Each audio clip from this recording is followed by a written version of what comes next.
मोहब्बत का है जुनून, किसी को अदावत का है जुनून, कोई मुफलिसी का मारा हुआ, किसी को दौलत का है जुनून। जुनून जुनून जुनून जुनून जुनून जुनून जुनून।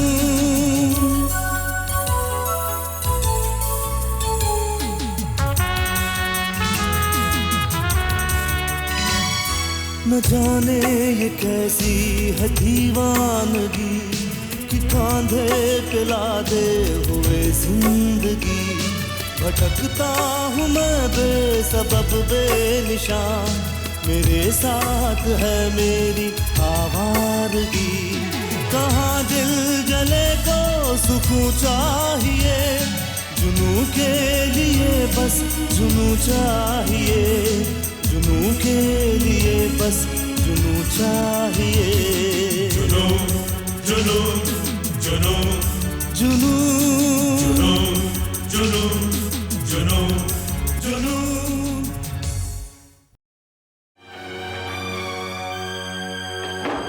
आ गए?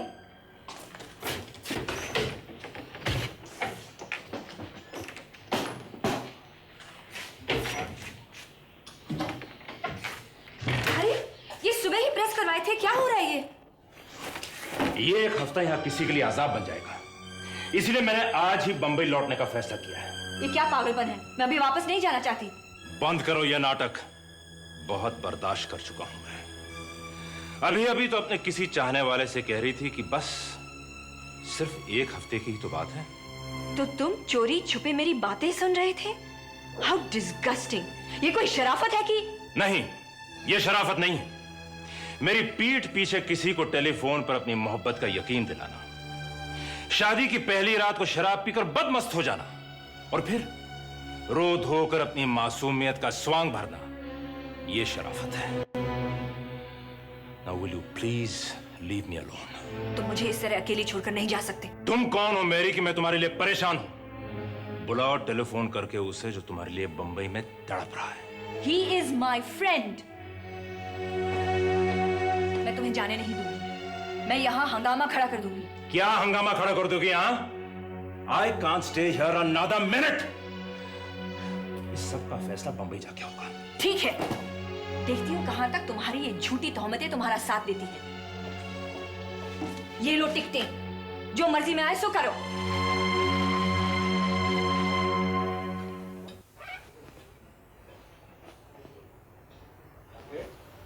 रामदास जी,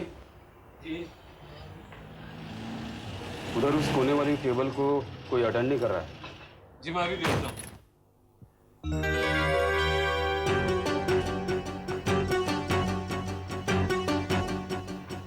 साहब, बिटिया कैसे आ गई? जरूर कोई गड़बड़ हुई है। इन्हें तो अभी एक हफ्ते के बाद वापस आना था, और ये अकेली क्यों आई है? अकेली नहीं है साहब, नील जी भी साथ में है। टैक्सी से सामान उतरवा रहे हैं। मुझे सहारा दो रामदास भाई, मैं ऊपर मिन्नी के पास जाना चाहता हूँ।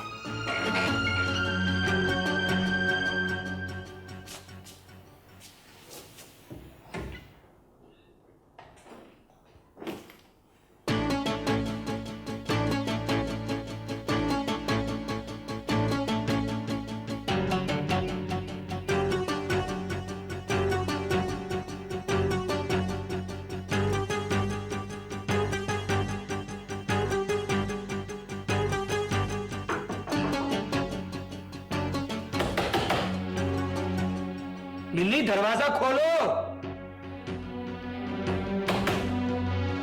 बेटा बात क्या है? तुम लोग इतनी जल्दी वापस क्यों आ गए? मिन्नी, मैं बताता हूँ बात क्या है। चलिए आपके कमरे में चलते हैं। हाँ चलो।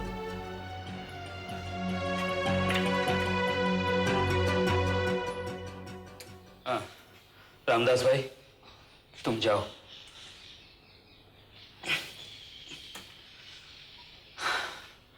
हाँ बेटा, अब बताओ क्या हुआ? आपकी बेटी से शादी करके मैंने अपनी जिंदगी की सबसे बड़ी भूल की है। इसमें कसूर मेरा ही है। मैं उसकी बाहरी खूबसूरती से चकमका गया था। आखिर हुआ क्या? तुम लोग एक हफ्ता पहले ही क्यों लौट आए?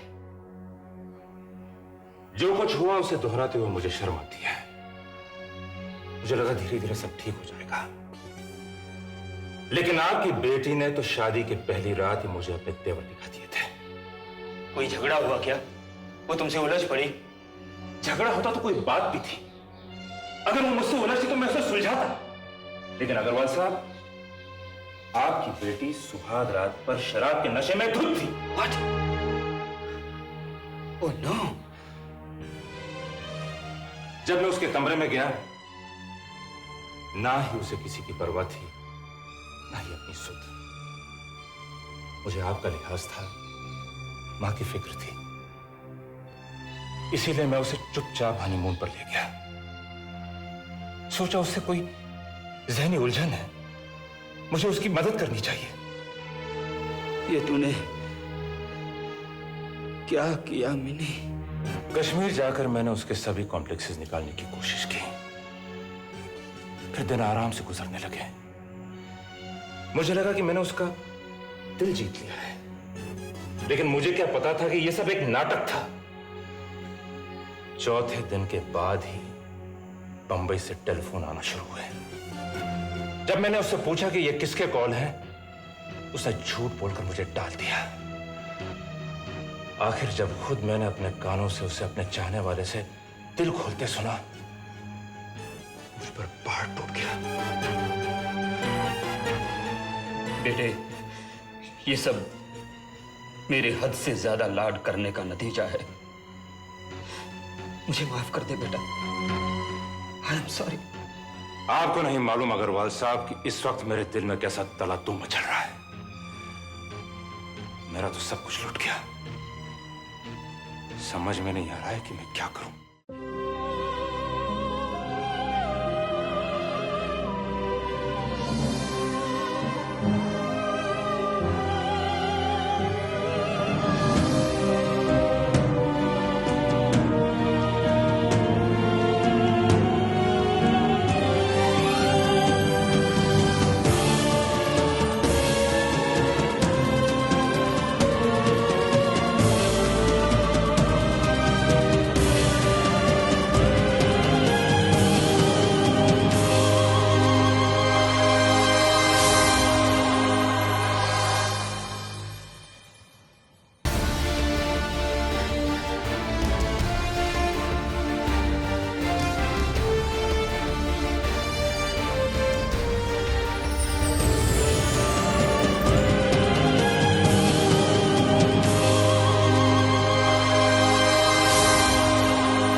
बेवकूफ है वो। मैं अभी जाकर उससे बात करता हूं। नहीं अग्रवाल साहब, यह रिश्ता निभ नहीं सकता। मैं तब बेगैरत तो नहीं कि किसी बच्चे, सॉरी, मैं इस सिलसिले में और कोई बात नहीं करना चाहता। जब मेरी मां को यह सब पता चलेगा तो वो बेचारी जिंदा भी नहीं रह सकेगी। मैं उन्हें कौन सा मुंह दिखाऊंगा? यह रिश्ता मेरे कहने पे तय हुआ था। बेटे, मेरी हालत का भी तो अंदाजा लगाओ।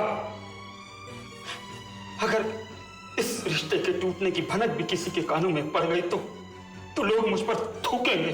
तो मैं क्या कर सकता हूं? आपको नहीं मालूम था कि आपके बेटी के तौर तरीके ऐसे हैं?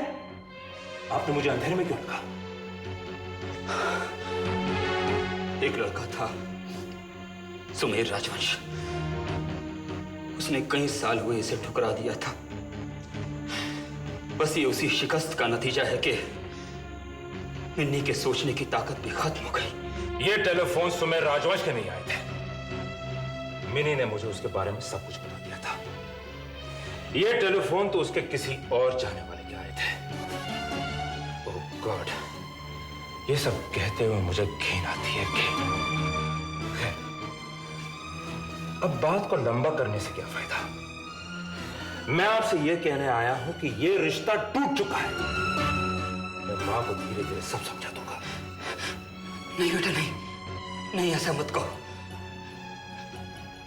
मैं मिन्नी को समझा दूंगा। एक मौका और दो बेटा, एक मौका। नहीं अग्रवाल साहब, शीशे में एक बार बाल आ जाए तो वो फिर जुड़ नहीं सकता। ऐसे फैसले जल्दबाजी में नहीं किए जाते। भगवान के लिए इस रिश्ते को कुछ देर के लिए ऐसे ही रहने दो। मिन्नी दिल की बुरी नहीं, बस जरा से पागल है। बेटा मेरी बात मानो, मैं तुम्हारे हाथ जोड़ता हूं, पांव पड़ता हूं, प्लीज प्लीज। मैं तुम्हारा दर्द महसूस करता हूं बेटे, बस एक मौका, एक मौका। ठीक है, मैं भी डाइवोर्स के लिए अदालत नहीं जाऊंगा। रही रिश्ते की बात, मैं नहीं समझता कि वो अब जुड़ सकेगा।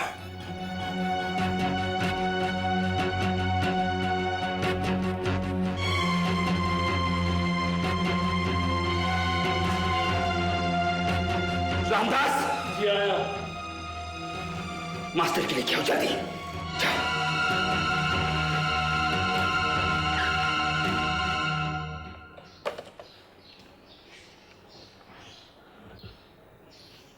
ऑपरेटर, मिन्नी मेम साहब के कमरे से कनेक्ट करो। मिन्नी, मैं तुम्हारा डैडी बोल रहा हूं। अपने कमरे का दरवाजा खोलो, मैं तुमसे बात करना चाहता हूं। क्या तुम मुझसे बात नहीं करना चाहती? ये मत भूलो कि मास्टर की मेरे पास है, इसलिए चुपचाप बिना कोई तमाशा खड़ा किए कमरे का दरवाजा खोलो। मैं अभी तुम्हारे पास आ रहा हूं।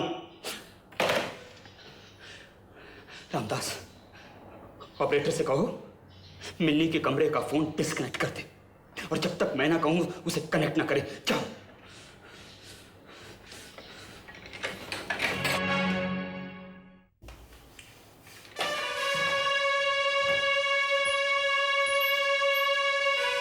तो तुम अपनी ओछी हरकतों से बाज नहीं आई। क्या किया है मैंने? आपकी मर्जी के मुताबिक शादी नहीं की, हालात से समझौता करने की कोशिश नहीं की, उसके साथ हनीमून पर नहीं चली गई। लेकिन मैं जो अपनी मर्जी से जिंदगी जीने की आदी थी, किसी दूसरे आदमी की गुलाम कैसे बन सकती हूं? और वो भी एक ऐसे आदमी की जिसे बात करने की तमीज नहीं है, जो जासूसों की तरह दरवाजों से कान लगाकर औरों पर जासूसी करता है। बीवी हो तुम उसकी। मुझे अपनी इन दलीलों के छलावे में उलझाने की कोशिश मत करो मिनी। मेरी बात का सीधी तरह जवाब दो। कौन था वो जो तुम्हें वहां रोज फोन करता था? कौन था वो? सीमा धनराज। झूठ बोल रही हो तुम सीमा से इस तरह की फिजूल बातें नहीं करती। मैं अभी सीमा को फोन करके तुम्हारे इस झूठ की कड़ाई खोल सकता हूं। सच सच बताओ, कौन था वो? कौन था वो, इससे किसी को कोई मतलब नहीं। मिनी की बीसियों दोस्त हैं, मर्द औरतें सभी। ना जाने उस कमीने ने क्या जादू कर दिया है तुम पर कि तुम्हें अपनी इज्जत, अपनी जिंदगी, किसी भी चीज की फिक्र नहीं। किसने? अब किसकी बात कर रहे हैं? केशव कलसी की। उसके सिवा कोई और नहीं हो सकता। तुम उसे नहीं जानती, उसका कांटा पानी भी नहीं मांगता। मुझे नहीं मालूम आप क्या कह रहे हैं। तुम्हें अच्छी तरह मालूम है कि मैं क्या कह रहा हूं। देखो मिनी, नील मुझे सब कुछ बता चुका है, और वो ये शादी तोड़ने की धमकी देकर गया है। तो तोड़ दे, I don't care. But I do. मैं परवाह करता हूं। अरे ये तो उसकी शराफत थी कि तुम्हें शादी की पहली रात नशे में चूर देखकर भी वो तुम्हें अपने साथ हनीमून पर ले गया। अगर उसे तुम्हारा ख्याल ना होता, तुम्हारी और मेरी इज्जत का पास ना होता, तो ये रिश्ता उसी रात टूट चुका होता, और हम दुनिया में किसी को मुंह दिखाने लायक नहीं रहते। वो हमारी इज्जत की खातिर चुप नहीं रहा। उसकी नजर इस होटल और हमारी जायदाद पर है, इसीलिए वो सब कुछ बर्दाश्त करेगा। शराब! उस देवता के बारे में ऐसा सोचते हुए भी तुम्हें शर्म आनी चाहिए। गॉड डैडी, अब आप बताइए, आप क्या चाहते हैं? बोलिए, मैं उसके तलवे चाटूं, उसके पांव पर गिरकर गिड़गिड़ाऊं, माफी मांगू? ये तो आपकी खातिर मैंने उससे शादी की, नहीं तो मैं ऐसे कंगालों की तरफ आंख उठाकर देखना भी पसंद नहीं करती। ये घमंड कितना जहर भरा है तेरे दिमाग के अंदर। अकल से काम ले, अकल से। अगर तुझे अपनी इज्जत की जरा सी भी परवाह है तो हालात को ठंडे दिमाग से परख। क्यों अपनी बनी बनाई जिंदगी को बर्बाद करने पर तुली हुई है? ओह गॉड डैडी, आपने मुझे किस मुसीबत में डाल दिया। मैं पूरी जिंदगी कुंवारी रहती तो कितनी सुखी रहती।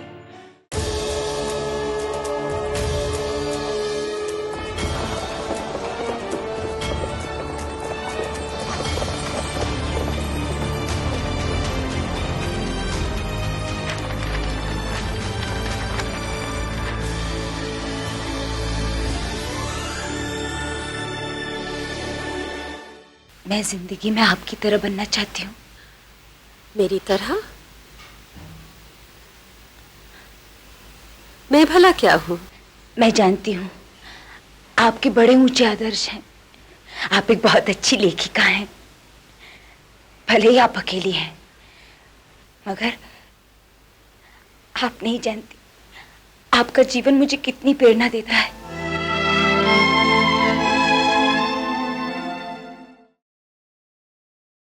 कितने अच्छे लोग मिले हैं, भगवान का शुक्र कर। मेरी बात सुन बेटी, मैं किसी न किसी तरह नील और तुम्हारे साथ बैठकर इस मसले को सुलझा दूंगा। कोशिश कर, सब ठीक हो जाएगा। और भूल जा उस जादूगर को, उस केशव कलसी को। बेटी वो तुझे छल रहा है। उस दिन के बाद मैं उससे मिली ही नहीं हूँ डैडी, यकीन मानो। हाँ, उसने मुझे वहां फोन किया था, मैंने बात की थी, बस इतना ही हुआ। क्या हुआ और क्या नहीं हुआ वो नील मुझे सब कुछ बता चुका है, और वो झूठ नहीं बोल सकता। हाँ, बस एक मैं ही हूँ जो झूठी हूँ, बदतमीज हूँ, बदतहजीब हूँ, बददिमाग हूँ। बंद करो। अगर तुम इसी तरह बकती रही तो तुम्हें किसी पागल खाने में भर्ती कराना पड़ेगा। अगर तुम इत्मीनान से रहती तो तुम्हारे पुराने सभी ऐबों पर पर्दा पड़ा रहता, तुम्हारी एक नई जिंदगी की शुरुआत होती। लेकिन एक तुम हो कि अपने नफा नुकसान की कुछ भी खबर नहीं। अकल से काम लो और मुझे किसी तरह की ज्यादती करने पर मजबूर ना करो, समझे? मैं तुम्हें एक मौका और देता हूं, नहीं तो समझ लेना कि मैं तुम्हारे लिए मर गया। और सुनो, अगर तुमने केशव कलसी के साथ किसी भी तरह का कोई राबता रखा तो मुझसे बुरा कोई ना होगा, एंड आई मीन इट।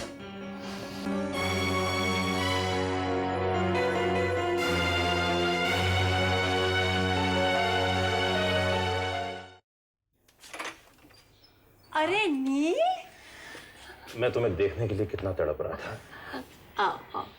आज सुबह से ही मेरी रसोई की खिड़की में कौवा काई काई कर रहा था। मुझे पता था कोई आने वाला है, लेकिन ये तुम होगे इसका तो मुझे शक ही नहीं था। मगर बेटा, तुम तो एक हफ्ते के बाद आने वाले थे, इतनी जल्दी कैसे आ गए? तुम्हारे बगैर वहां जी नहीं लगा माँ। चल, चापलूस कहीं का। अब तो तेरे दिल पे राज करने वाली आ गई है। माँ की याद कहाँ से आती होगी? सच बता बेटा, क्यों आ गया इतनी जल्दी? माँ, दरअसल बात यह है कि मेरे एक मुकदमे में असली कातिल पकड़ा गया। क्लाइंट को रिहा करने के लिए केस दायर करना था, सो जल्दी चला आया। तो बहू को क्या वहीं छोड़ाया? नहीं माँ, अभी हमारा नया फ्लैट तैयार नहीं है ना, इसीलिए उसे उसके डैडी के यहाँ छोड़ाया। अच्छा किया, नहीं तो इस डरबे में आके तो वो घबरा ही जाती। अच्छा तू ऐसा कर, जल्दी से हाथ मुंह धो के खाना खा ले और फिर मुझे उसके पास ले चल। माँ, तुझे देख करके तो मेरे पेट में चूहे दौड़ रहे हैं। बोल, क्या खिला रही? यहाँ क्या बना है? मुझे क्या पता था कि तू अचानक आ जाएगा। अब घर में तो मूली है, आलू है और थोड़ी सी गोभी भी है।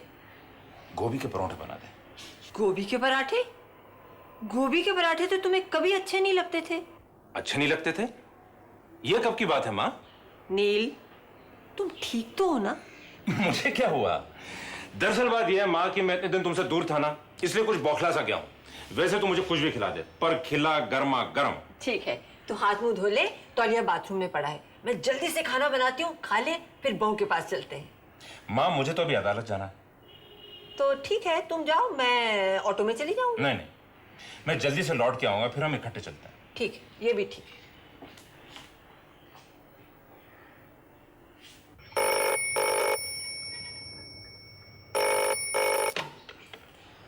हेलो, कौन?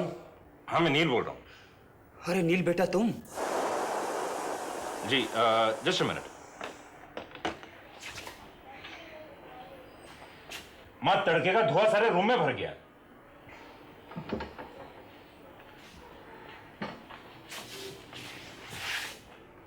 माफ कीजिएगा अग्रवाल साहब, मां जिद कर रही है कि मुझे बहू से मिलाओ। मुझे तो कुछ समझ में नहीं आ रहा कि मैं क्या करूं। आप तो उनके दिल की हालत जानते हैं। जानता हूं बेटे। वो आपकी बेटी से मिले बगैर नहीं रहेंगी, इसलिए जब वो आए तो आप मिनी से कहिएगा कि उनसे कायदे से पेश आए। तुम चिंता मत करो बेटे, मैंने मिन्नी से खुलकर बात की है। वो बहुत पछता रही है। बेटे, मुझे पूरा यकीन है कि सब ठीक हो जाएगा। तुम निर्मला जी को लेकर किसी भी वक्त आ जाओ। मैं उन्हें थोड़ी देर के लिए आपके पास छोड़ आऊंगा। नहीं नहीं, मैं नहीं रुक सकूंगा। मेरे वहां रहने से कोई ना कोई ऐसी बात हो सकती है जिससे मां को उलझन हो। मैं फिर कभी आऊंगा। बेटे, मैं तुमसे बहुत जरूरी बात करना चाहता हूं, प्लीज। अच्छा, तुम कल आ जाओ, पर आना जरूर। सोचूंगा।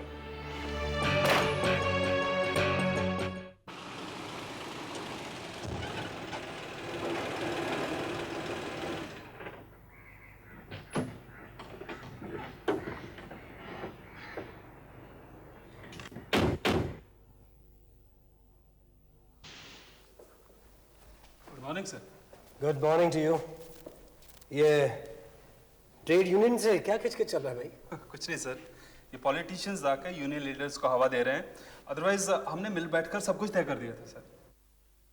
देखिए, लोग हमसे जलते हैं कि हमारी फैक्ट्रीज में हमारे वर्कर हमसे इस कदर खुश क्यों हैं। इसलिए हमें ज़रा होशियारी बरतनी पड़ेगी।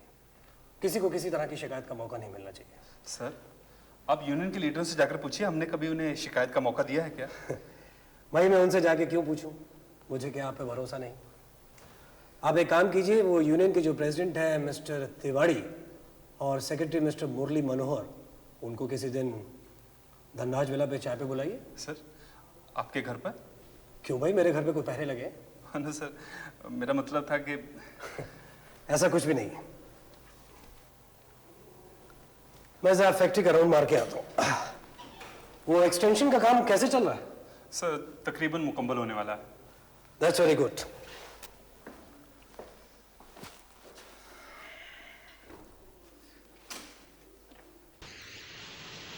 काम जल्दी होना चाहिए महेंद्र सिंह जी। और सुनिए, डिलीवरी बहुत जल्दी जानी चाहिए, किसी चीज की डिले नहीं।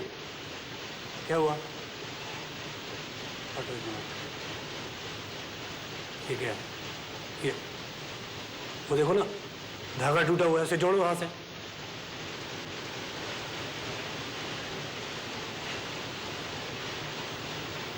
कैसे चल रहा है?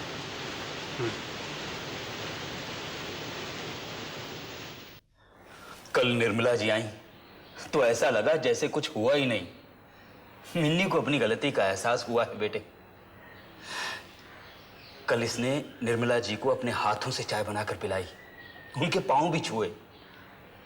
बेटे, दुनिया में गलती किससे नहीं होती। मेरी बात मानो, महीना 2 महीना एक साथ रहो और देखो, शायद इस पर तुम्हारा एतमाद बढ़े। मैं एक बात कहूं डैडी, मैं किसी के रहमो करम पर नहीं रहना चाहती। मुझसे जितना कुछ हो सकता था किया। आप इतनी देर से बोल रहे हैं और ये है कि बर्फ की सिल बने बैठे हैं। तू चुप कर, मुझे बात करने दे। मैं चुप क्यों रहूं डैडी? ये मेरा मसला नहीं है क्या? तो ठीक है, तू बात करना चाहती है तो कर, मैं चलता हूं। नहीं नहीं, आप बैठे रहिए।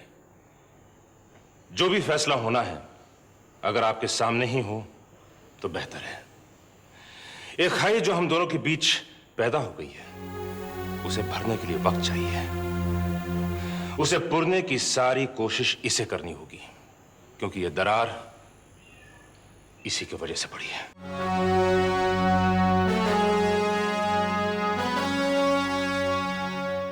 रविवार को जरूर देखिए जुनून का महा एपिसोड, सिर्फ सिनेविस्टा एंटरटेनमेंट पर।